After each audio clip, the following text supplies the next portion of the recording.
I'm David Church, the General Counsel to the Utah League of Cities and Towns. I've been asked to come up and talk about annexations and answer some questions that you may have and explain a little bit about the law and do's and don'ts of annexations and what you can accomplish and can't accomplish with the annexation process. Let me just start out by saying that annexation is a legal process that over my career representing cities and towns, which is extended from 1979 until now, has changed quite a bit in its complexity. And the principal reasons why it's changed is because of the Salt Lake County and Salt Lake County issues with urban growth, and Salt Lake County and the relationship between Salt Lake County and the Salt Lake County cities. So for example, when I first started out in law practice, annexation was a fairly straightforward legal process that was the same statewide, and it didn't depend on which county you were in or the size of the city, and it was a process under which back then, if I recall right, it was a two-step process, much like it may be today, in that you had a annexation policy declaration, they used to call it, where you established an urban boundary and said that this is an area around our community of which we may have an interest in annexing. And then if landowners petitioned and they were within that urban boundary, that you could annex them. And it, much like it, we'll talk a little bit about it in detail today, there was some limitations on what counties could or couldn't do within that expansion area, if they call it, or that area of control or that thing. And back then it was driven by really the cities and the landowners. There was no protest available for a county, or there was no protest back then available for other cities and towns. And it was very common back then that annexations, especially in there in Salt Lake County, and that you would have annexations for what the county used to call annexations for profit. You would have large developments that the county was relying on for sales tax or property tax, and a city that might border would cut a deal with the people and annex it, and then the tax revenues would be denied the county. Because of that, and because of that infighting in the Salt Lake County, there have been several amendments to the annexation law over the years, to the extent that if you just try to read the law, it's unintelligible. It's a complete mess unless you know the kind of the history and the layering and why it says what it says. The annexation is set out now in Title 10, Chapter 2, Part 401, and the parts following. And generally the way annexation is now is it's divided into annexations in what they define as specified counties and then other ones. And so we have separate annexation processes. And the specified counties are all the counties other than Salt Lake County. So you have a different annexation process in some ways for Salt Lake County than you have in every other county. And that's because of that old historical fight between Salt Lake County and the cities and the counties about urban development and urban growth. At one time, Salt Lake County was really the only county in the state that wanted to be in the municipal services business, and in some ways they were running the largest city in the state. There was more people getting municipal services in the county of Salt Lake County than there was in all the other cities in the county. That has now changed, and there are other counties that appear to want to be in the municipal services business. So for example, over the years you've seen lots of growth up here in Summit County, outside of the cities and towns. Wasatch County appears to want to be in the municipal services business, and other counties around the state have started to go that way. So this distinction that's been made in the annexation code between annexations in Salt Lake County and annexations in other counties is still in the code, but has never been expanded to apply to the other counties. So let me just talk just generally about the annexation process and the way it is set up now. Generally, in counties other than Salt Lake County, in order to annex, you start with an annexation policy declaration, an expansion area. The purpose of that is to identify for other affected entities and for the landowners the area upon which your community is willing to extend your municipal services. It is not a growth limitation boundary. We do not have the authority by having that expansion area to say that growth will not occur there or that urban development will not occur there. What that does is it establishes amongst the governmental entities the area which you are interested in annexing. And so there are certain minimum requirements for your annexation policy declarations. There's a process by which you do it. And most importantly, there's a requirement that you cannot annex unless the area is within your annexation policy declaration area. Now that area is supposedly probably been all established by your communities. If it hasn't been, it can be established now, it can be amended, it can be added to, it can be changed. It is... Dave, is there a period of time it has to be in there before it can be activated? No, a very good question. There is no period of time by which it has to be in there. So some communities have involved themselves in a process that makes it look like the old annexation process where it was a two-step process, a policy declaration and then an ordinance. If it's not within your current, if you get a proposal to annex property that is outside your current annexation policy declaration, you could run a two-step process, the first process being amending your annexation policy declaration process, the second then doing the annexation. And so it looks a lot like what was existing in 1980, where you had that two-step process. Can I ask one further question on that? And with the annexation policy designation, does that need to be part of your general plan technically, or can it stand alone? Well, it's not required to be in your general plan, but very often we see that they combine those in their general plans. When you see general plan documents, it usually has something in it about the annexation and that, just because I don't know why planners have done it, but it seems to fit. Yeah. But it doesn't technically have to be in your general plan. It's not a requirement of your general plan, and it isn't a requirement that your policy declaration be added to it, the general plan, but normally you see that. It has been very common in counties where you have lots of municipalities that are close to each other, that these annexation policy declarations are negotiated among the cities, and the law provides that you can have interlocal cooperative agreements, boundary kind of agreements, saying we won't go beyond this border and we won't go beyond that border, and so they negotiate that out with the fights. The idea of the annexation policy declarations was to avoid the fights when they come up, to keep landowners from whipsawing back and forth between two municipalities and saying, give me a better deal or I'll go over there. And so, in theory, before the landowners get involved with the development side, the cities and towns in a county would say, look, we can serve this better and it'll be a burden for us, and the roads work better and that, and they would decide where are the policies. Now, where you don't have lots of cities close to each other, the annexation policy declaration really serves, in my mind, as a notice to the county of how far you intend to go and how you're going to serve things, and an invitation and a notice to the landowners so that they know, yes, you can get municipal type services in this way from this city. It also helps with your capital improvement plans.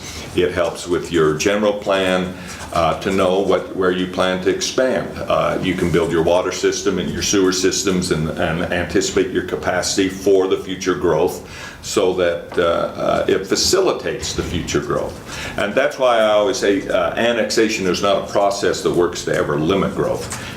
Annexation is a process that works to facilitate urban type development in cities. Because the policy used to be, and I still think it's the best policy, is that urban development occurs within municipalities and not within counties. And so annexation and the annexation policy function, it was created to facilitate that. So for example, the annexation law right now defines what it means, what they think urban development is. The definition of urban development in the annexation code is a development that has more than 15 lots that averages less than an acre, or commercial development that's estimated to be more than $750,000. If you have an annexation policy plan, and a landowner goes to the county for a project within that area that meets the definition of urban development, the law that the cities used to want and almost had was that the county could not approve it. Now it doesn't say that. Now the law just says that the county first, before they approve it, has to send that developer to the city.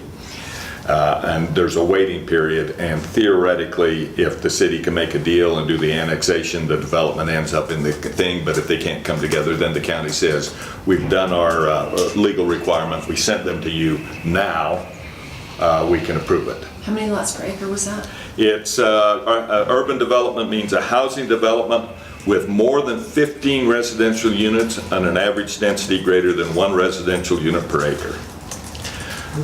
If it meets that, it's considered urban development, or commercial or industrial, which costs projected to exceed $750,000.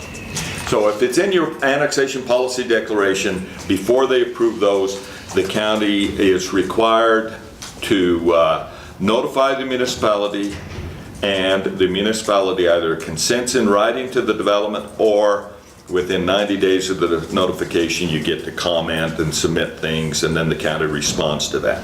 But what it doesn't say is that they have to annex or that they can't approve it. It's just a notification and a comment process and a 90-day holding period. But the city has to approve, consent or be okay with that? No, Not the city necessarily. can consent. Okay. If they don't consent, there's a 90-day holding period while you can negotiate. Now, it used to be, back in the day, that we read that as there was an expansion area and you could not approve urban development within this expansion area, and therefore they had to deal with you. But the legislature, in balancing the various interests between counties and with cities, went this far. Because Salt Lake County wanted to be in the urban development business and other counties wanted to be in it, and the landowners wanted to do what they wanted to do. Now, the other big change in the law over the years in annexation, that's a significant change, is on the annexation is a process, as I say, starts with this annexation policy plan, and then the next step is a petition of the landowners. Back in the good old days, the petition had to be signed by a majority of the owners who owned at least 1/3 the assessed valuation of the property. Now the petition needs to be signed by the owners of a majority of the land that also own at least 1/3 of the assessed valuation. That's a significant change. It used to be we counted owners, now we count acres, owners of acres. So large landowners have a significant, who have a significant interest in it, have a greater voice than owners of, lots of owners of small parcels. Now, theoretically, the small parcels may be developed and have a greater valuation, and so they have a voice on the, does it meet the 1/3 the assessed valuation? But it is owners of acres who sign the petitions, as opposed to back before we had this convoluted law we have now, we just counted owners. How many owners? Do we have more than 50% of the owners? Now it is, how many acres? Do we have owners of more than 50% of the acres? Yes? We have a question coming in from Kim Brenneman. She asks, he or she, I'm not sure, what code states that the county needs to send the developer to the city? What code? What's the code section? Oh, good question. It is 10-2-402, paragraph 5. But let me just say, I don't know where Kim's coming from. This is in a specified county. This section does not apply to Salt Lake County. It's one of the sections that's different for Salt Lake County than all the other counties. In Salt Lake County, there's no limitation on the county and their urban development. Yes? Back to the definition of owners. So 50% of the acreage of the intended area to be annexed. Of the private owners. We don't count BLM, government-owned property, federal property. It's of Sitla? the private owners. Is Sitla considered a private? Sitla, that's the state. It isn't considered. But that's a whole different issue on how Sitla is handled. The definition, for example, of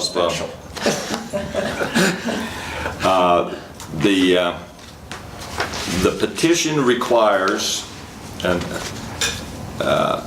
I want to get the language right, but the petition requires 50% of the owners of private real property, of the acres of the private real property. Now, if it's 100% owned by a governmental entity, there's a procedure for annexing that with the consent of it as well. And David, Kim is in Utah County. Utah County, the county has to send it there. By the way, I've done a lot of work in Utah County.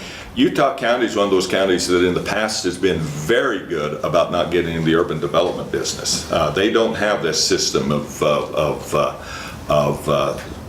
districts and urban development. Now, the result of that has been, whether it's good or bad, is Utah County is also the county where you have a lot of developer-created municipalities.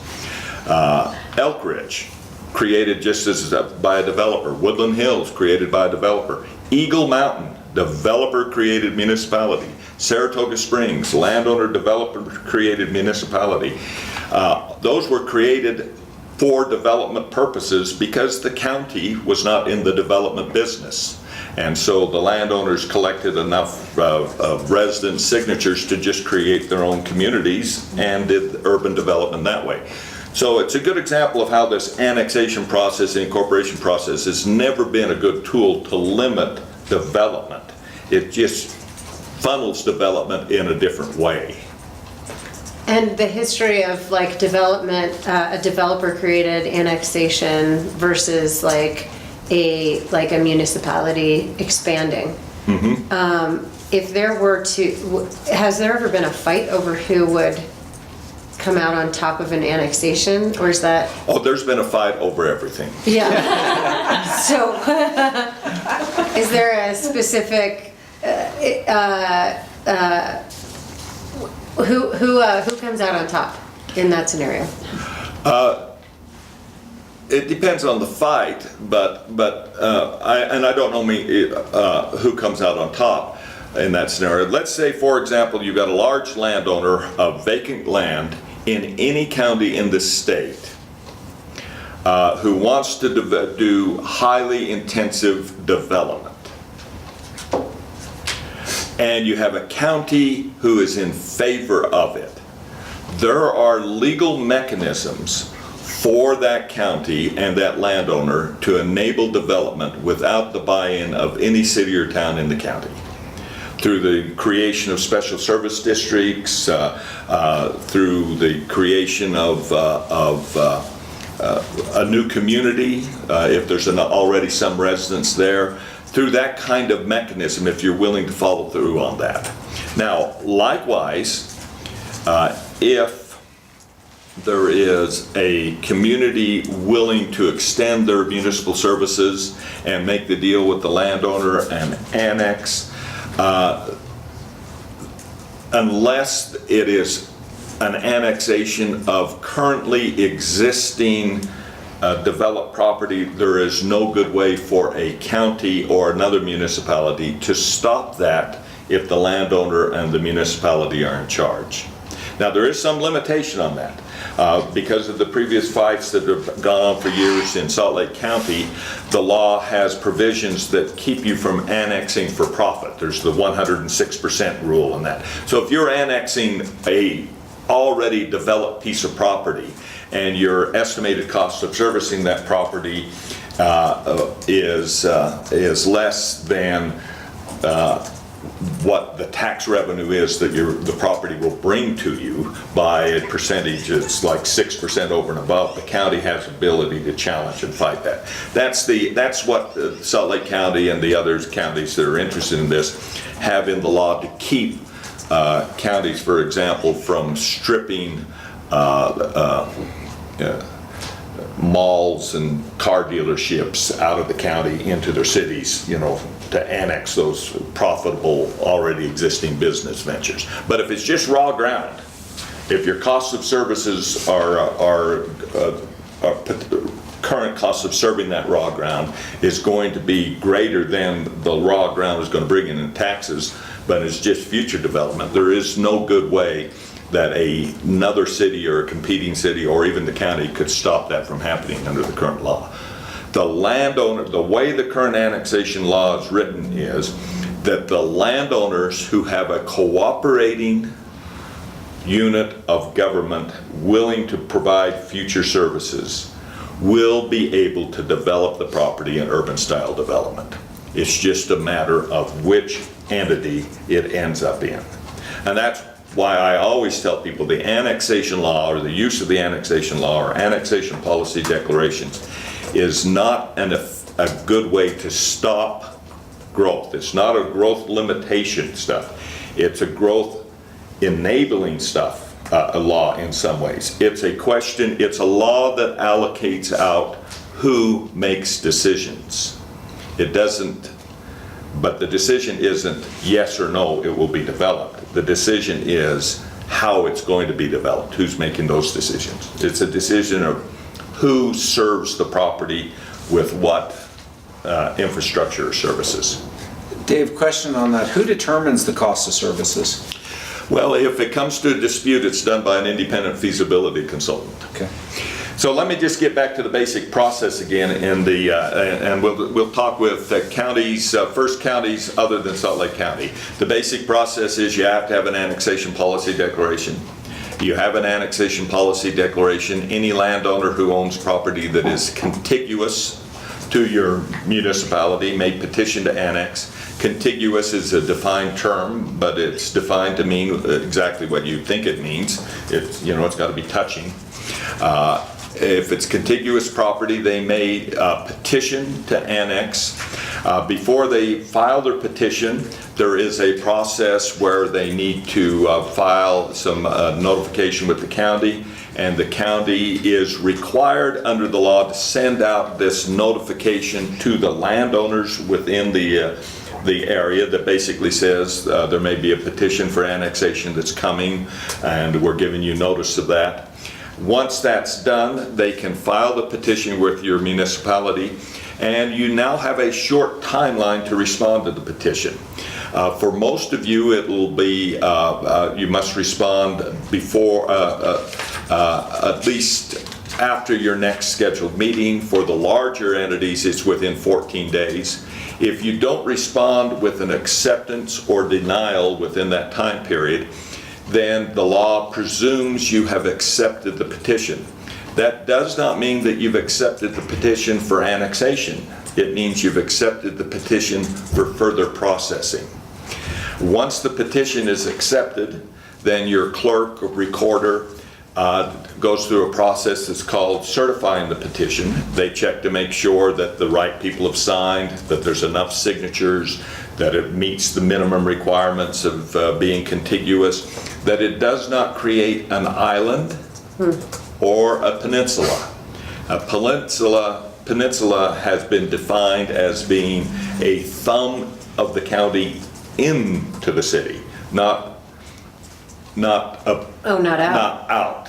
And if you think about it, that makes sense.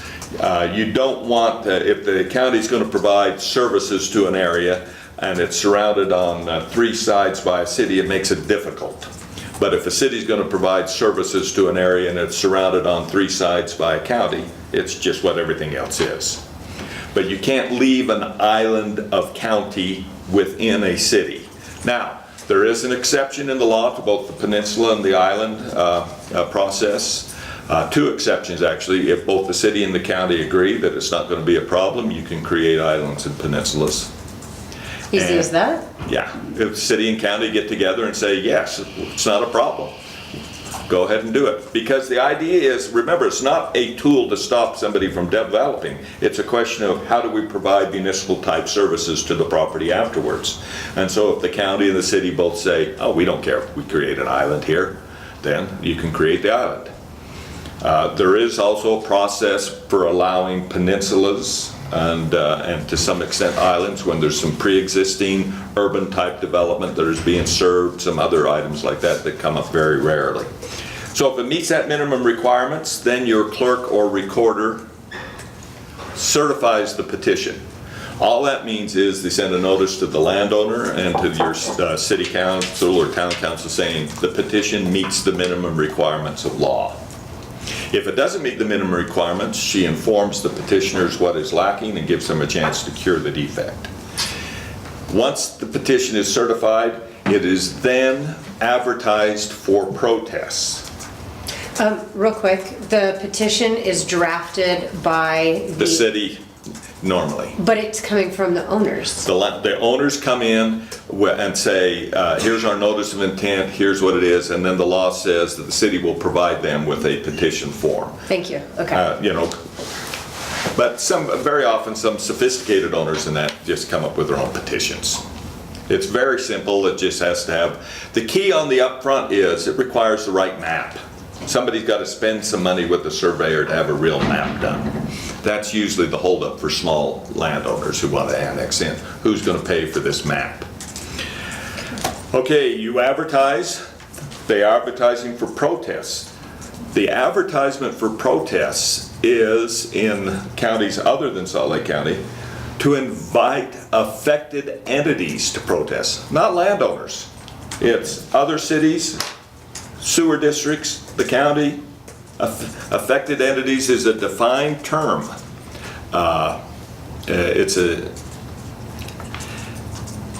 In counties, in Salt Lake County, counties of the first class, citizens, owners can also protest. Now, if a protest is filed, goes to what's called the Boundary Commission. A Boundary Commission is a commission that is made up by the mayors of the various entities in the county who suggest people, and then the county has some people, and then there's some residents that are on it. That commission sits just solely for the purpose of making the decision on a protested annexation. Most counties, they don't have a current sitting boundary commission. They have to make one up if there's ever a protest done. But it is an administrative kind of quasi-judicial body who makes a determination on a fight about the annexation. Typically that fight would be a fight between the county and the fight between the city about the annexation.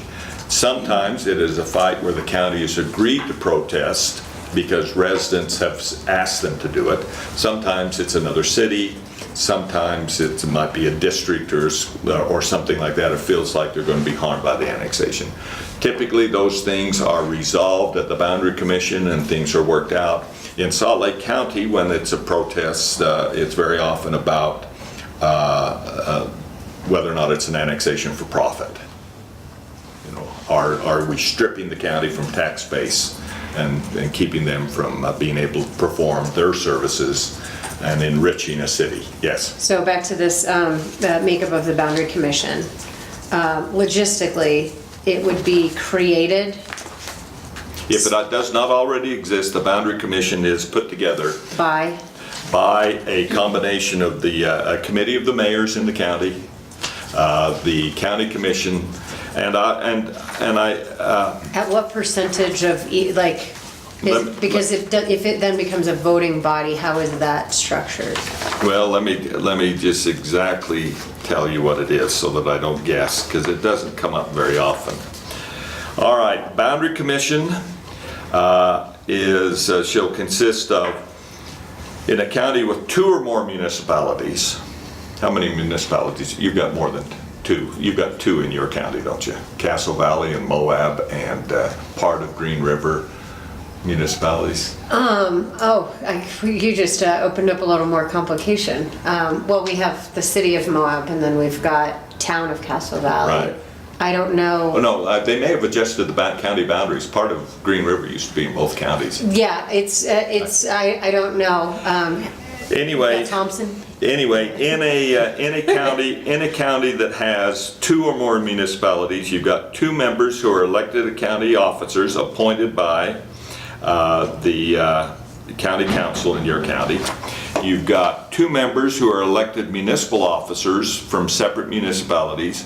You've got 3 members who are residents of the county, none of whom is a county or municipal officer, appointed by the 4 other members that we've already talked about. And you've got 1 member who is a municipal officer appointed by the governing body of the municipality dealing with the annexation. And you've got 2 members who are residents of the county, neither of whom is a county or municipal officer, appointed by the other 3 members of the Boundary Commission. Wow. Okay. Well, that's good. So, you know, you can see how the compromises and the arguments, principally from Salt Lake County, how this all ends up happening. So if there's a protest, you've got this complicated boundary commission who then sits, here's the protest, makes a determination. The determination is, does the annexation meet the elements of the law or doesn't it meet the elements of the law? Is it an annexation for profit or not an annexation for profit? And as we talked about previously, there'll be a feasibility consultant that is retained, who does a financial feasibility of the annexation, makes a determination of whether or not this is an annexation for profit or not, and makes recommendations. So if it's land that hasn't been developed, then that's off the table, the annexation for profits? Well, it may not be, because you're looking at 5-year projections and that, but yeah, generally, as a general kind of thing, if it's undeveloped ground, your costs of providing services to it are not going to be covered by the taxes and sales tax and property tax that you're going to receive in the immediate near future. I mean, Yeah. once you cost that out, fire costs and police costs and sewer and water and those kind of things. Once the Boundary Commission's done, or if there is no protest, then the proposed annexation comes back to the City Council for a determination. The City Council then sets it up for a public hearing, and after the public hearing may adopt an ordinance of annexation if they wish, or they could in theory deny the annexation. Now, one of the interesting things to me on the annexation is right from the start to this point, the law has very specific timelines. You will approve the petition within so much. You'll advertise so much. The Boundary Commission will hold a hearing. The Boundary Commission will make a ruling. Then you get to this point, there isn't anything that I can see in the law that says City Council has to act within so many days. It does say that you have to give at least 7 days notice of your public hearing. So in a lot of communities that are dealing with negotiated annexations with developers, at this point in time, there's usually a long gap. Petition's done, protests are done, everything's in, and that gap is created by the city or town negotiating an annexation agreement or a development agreement or a planning commission agreement, because if a sophisticated developer realizes that once it's annexed, it's in and zoned, and the sophisticated developer will want to know what they're getting, or they're going to pull their petition and say, King's X, I'm out of here. And a careful community will, obviously, if it's a large project, would want to make sure they know what they're getting, and wouldn't just be annexing. When you pass the ordinance of annexation, there's a presumptive zone that will be assigned to it unless you assign another specific zone. And the presumptive zone is the zone by which the that shares the common boundary with the annexation. So a developer, a sophisticated developer, would never just trust you to just annex and assign any zone you want to it. They'd want to know what they're getting. And in most communities, if you're involved in a negotiated annexation of some large property, that's a key issue. So there's no timeline there. It might be 2 or 3 months. It might be 5 months. I've seen some of these that have just gone on for, it seemed like forever. And then, once that's all negotiated, you adopt the ordinance of annexation. After you adopt the ordinance of annexation, you file certain documents with the Lieutenant Governor's office that consist of the appropriate certificates, maps, other things. They're in charge of making sure that, of certifying it and giving you notice then that your boundaries should change. You then can record this in the county and the boundaries are officially changed. That's a very important process because otherwise, how does the state know where to allocate the telephone tax and the sales tax and all that? You know, you get your boundaries officially changed through this last action. Once that's done, it's in. Now, in Salt Lake County, there are dates by which it becomes effective. You know, in Salt Lake County, the annex, it's not effective until like January 1 of the next quarter following. There's a couple of dates during the year when it goes in. In every other county, it's effective upon the Lieutenant Governor giving the certificate. Yes? I'm sorry if this derails, but in this whole flow chart that you're giving us, you didn't mention Planning Commission, I didn't. because it's not. You can involve, the Planning Commission will be involved in the preparation of the annexation development policy. After that, there is no legal requirement that your Planning Commission be involved in the annexation at all. It's a legislative policy-making act. Most communities send the development to the Planning Commission as part of this annexation development agreement and involve them in it because councils don't want to do it. But let's just say you are annexing with no development agreement, nothing at all. Just guy comes in and says, I live in a house on the edge of town and I've always wanted to be in your city, may I annex? And you take a petition from them and you run it through. It could never see the Planning Commission would be legal if it was in your policy declaration. And then the zone that would be attached would just be whatever. Whatever zone you assigned or whatever it was, that if you didn't assign one, then the law gives it a presumptive zoning of the property that's attached. Presumptive? Yeah, and I use that word, it's just an assigned zone. We don't like property to be unzoned, so it's going to take a zone when it comes in. Yeah. Now, if you do it the way I think you should do it, your ordinance will assign a zone to it when you adopt an ordinance of annexation. If you don't assign a zone to it, the law assigns a zone to it. And that zone is the zone which it shares the boundary with.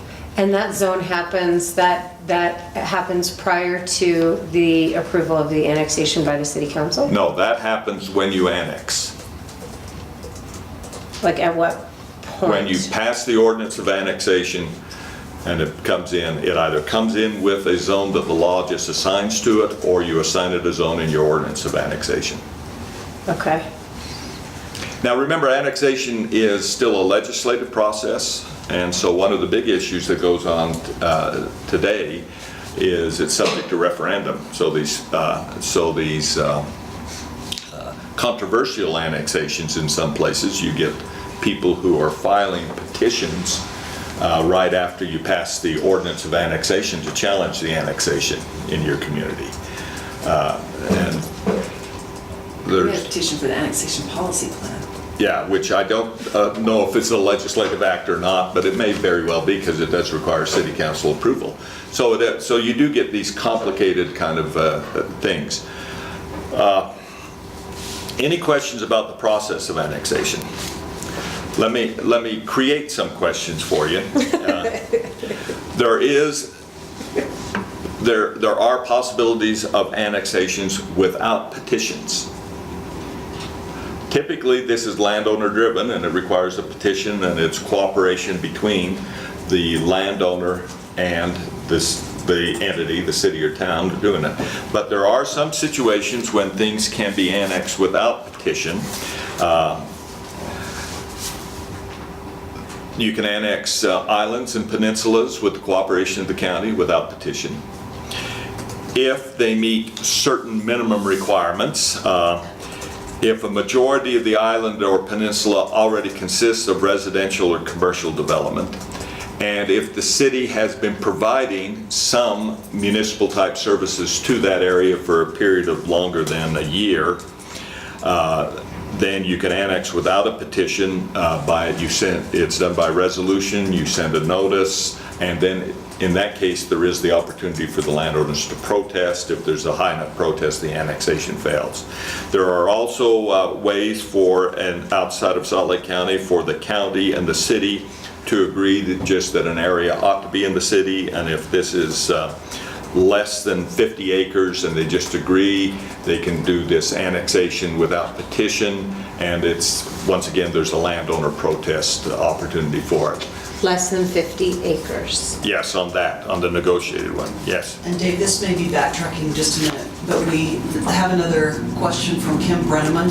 Does the protest period differ if there is a home on the property opposed to no residents? I assume it's as opposed to no residents. No. The key is this, other than Salt Lake County, the residents, the landowners don't have a protest right.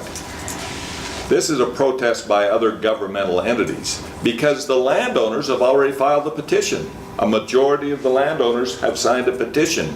So why would you give the minority a protest right? Theoretically, the landowners want in, and it makes sense that way. But in Salt Lake County, because of the way it is, they do give there is a protest opportunity for the residents, but not in Utah County.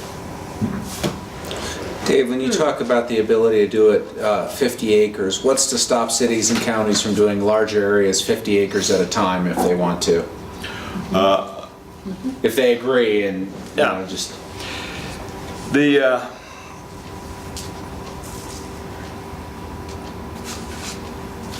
Nothing, but why would you ever do that? If they agree and the landowners want in, You're better off just go through the full process. just do it. Yeah. Any other questions about the process and that?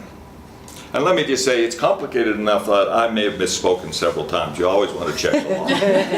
If there's one section of law that ought to be rewritten, it's the annexation laws now. And mostly because it's my impression the fights in Salt Lake County are mostly resolved and over because of this final thing where they've done the metro townships and carved out all those kind of areas and put them in communities. It's almost all wall-to-wall community now.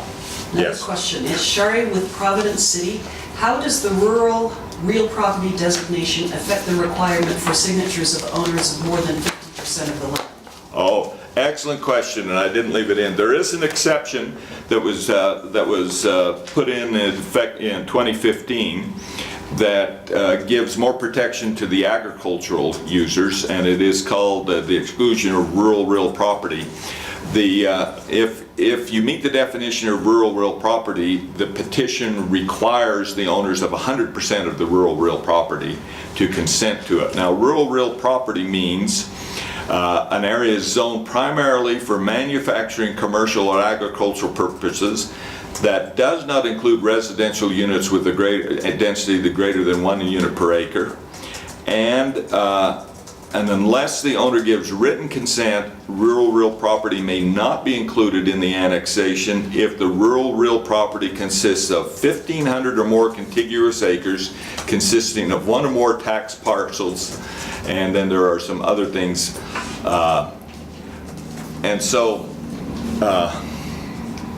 the way to think of rural real property is it's a protection for agricultural, mining, and other large interests. It's not a protection for other people to keep land out. Now, there are also protections for agricultural protection areas that we didn't talk about. There's protections for mining protection areas and industrial protection areas. There's protection to keep cities from annexing Kennecott Copper's pit. You know, that they're written specifically for those kind of things. And Kim would like to know if we could please get the code for rural real property. 17B2A 1107 is the definition of rural real property. Awesome, Dave.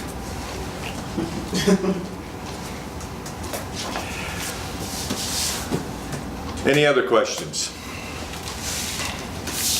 Let me just end by saying this.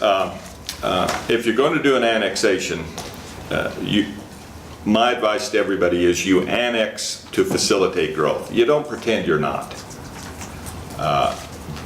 Doing an annexation because you think you're going to stop growth, if the landowner's not on board, it's just not going to be successful.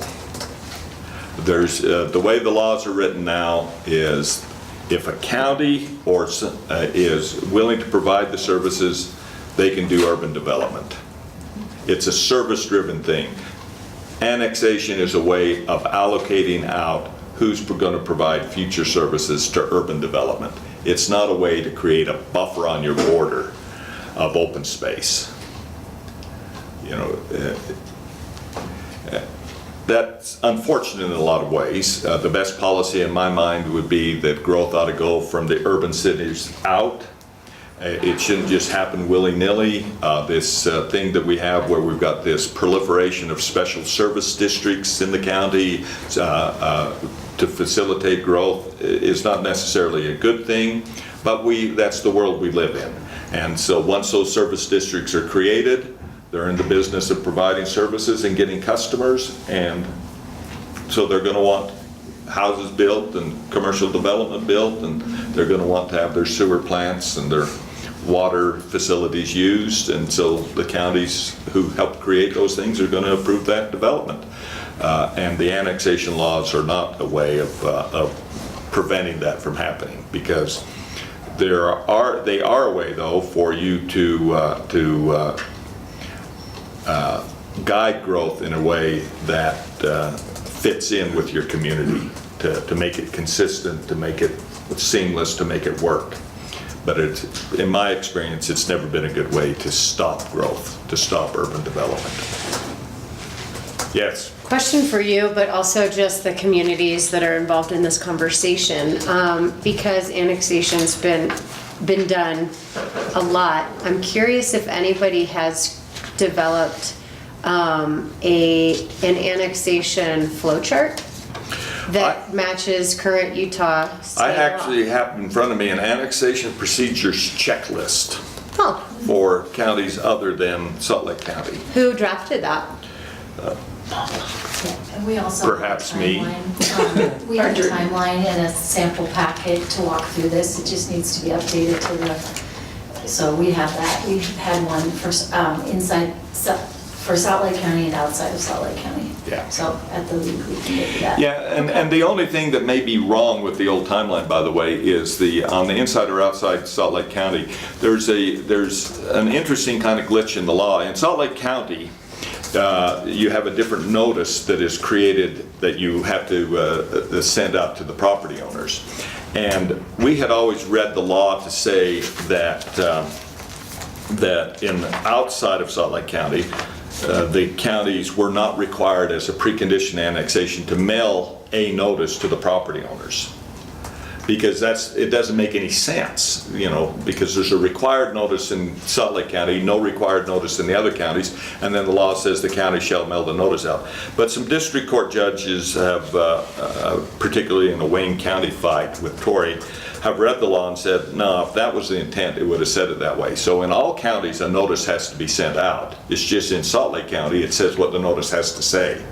So the checklist, the old checklist we used to have, and that may not have on it that thing county sends out notice, but that'd be the only difference from the one that she's referring to. We have another comment that the Rural Planning Group, the State Housing and Community Development Office has an annexation guide.